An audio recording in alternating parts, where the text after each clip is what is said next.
Alrighty guys, now we're here at the lumber yard getting ready to call it a day, but of course tonight we have game one of the Western Conference Finals with, there's Archie by the way. We have game one of the Western Conference Finals, Minnesota versus Dallas Mavericks. And I'm not a big NBA fan, but I do watch the games. You know, I watch a lot of the games, but I don't really have a favorite team.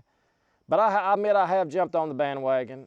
I admit it, I've jumped on the bandwagon a little bit here with the Minnesota Timberwolves. Not just because they got Carr, Anthony Towns, but of course they got Anthony Edwards, Ant-Man. And to me, they look like the best team in the playoffs left. I know Mavericks have the great 1-2 punch of Luka and Kyrie. And they've got P.J. Washington, another Kentucky player, making a difference in the playoffs. And they've got some young bigs making some plays. And but, you know, honestly, the Minnesota Timberwolves, they remind me of the glory days of the NBA. Back in the 90s, the Bulls, the Knicks, when teams played hard defense, that's what we're seeing from Minnesota. The defensive effort they put in when they really play defense, it's something to see. Anthony Edwards, you don't really see a star player play defense like he does. And I'm not one of those people who's going to say Baby Jordan and all that. He does remind me some of Michael Jordan, but let's be honest. He's got a long way to go. And plus, you know, I still didn't even get into that. But he does remind me somewhat of a young Michael Jordan. Some of the fadeaways and the moves he uses, it reminds you of that a little bit. But he's his own man right now. He's Ant-Man is what I would like to call him. What you got into, Archie? Archie's digging. But, of course, Dallas, Luka, and Kyrie. I believe Luka is probably the best player in the series, but I believe he's still somewhat injured, and I don't believe he's faced anything like we've seen with Minnesota's defense. So that's why I like Dallas, not Dallas to win. I like Minnesota to win this series in 5 or 6 games. Game one tonight. Now, game one's very important because Minnesota has the home court, and will they come in and will they blow it? You know, after beating the champs, the Denver Nuggets, will they come in and think, well, we've got it. You know, we've got it. We're the favorites. We beat the champs. They could come in with the big head and get beat this first game. It's realistic because we saw how well Dallas played on the road in the playoffs. We've seen how well they played against OKC. But to me, the more complete team. They got the perfect mix of veterans and young players. We got Mike Conley, Rudy Gobert. Even Anthony Towns is 28. He's not really young, but he's not old. Gobert, I think, is 31, 32. And Conley's 36. Then you got Anthony Edwards, and you got a bunch of people off the bench making. You got, I forgot his name, but Nas Reed off the bench. But the way I see it, Minnesota's just a more complete team right now. They have the more veteran leadership, if that makes sense. They have just the perfect mix of young and old. I think it's perfect. It's come together at the right time.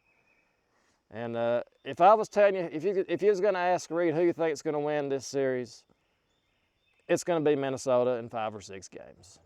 So we'll see what happens tonight. Game one, we'll see if Anthony Edwards can become the face of the NBA. What's Archie doing? But we'll see if he can become the face of the NBA. And in order to do that, of course, he's going to have to win an NBA title, not just get to the Western Conference Finals.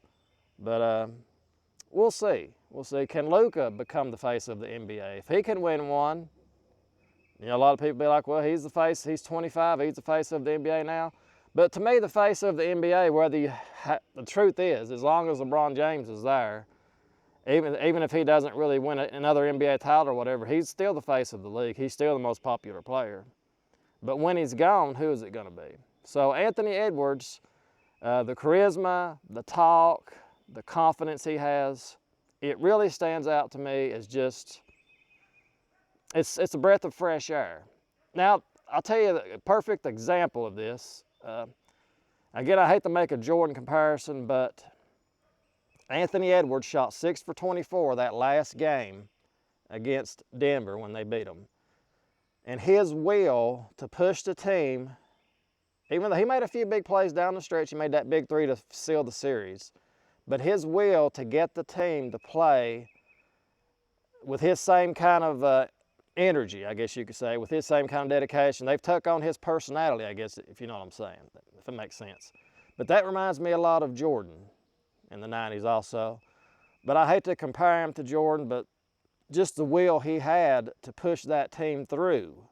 Even though he played bad, they still found a way to win the game because they played hard defense and they played together as a team.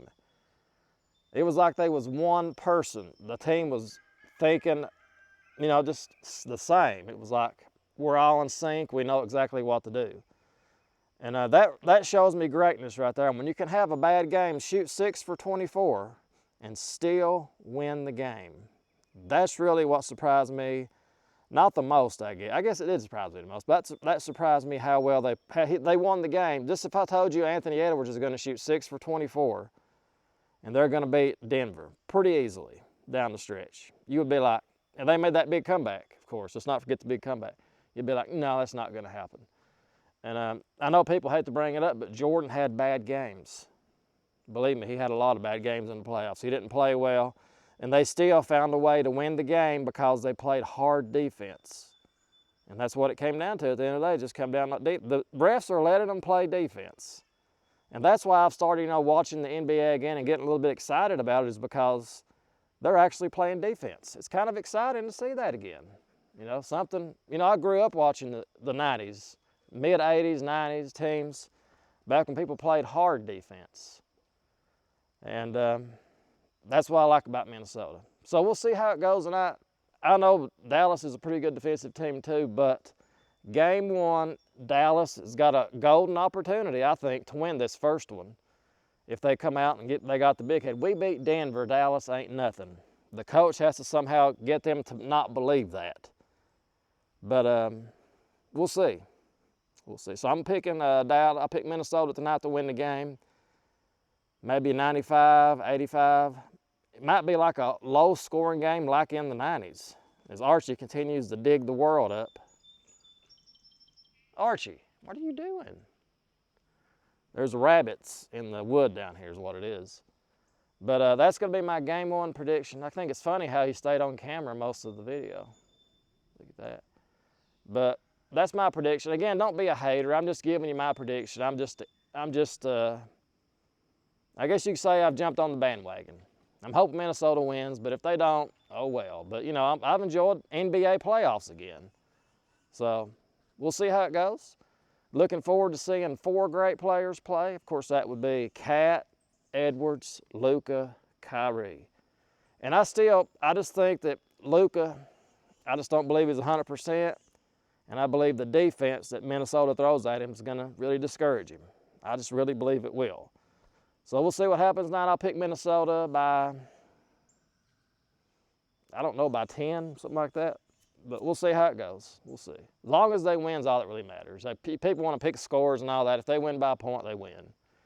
But anyway, guys, that's my official prediction about this. As always, thank you so much for watching. We'll see you next time.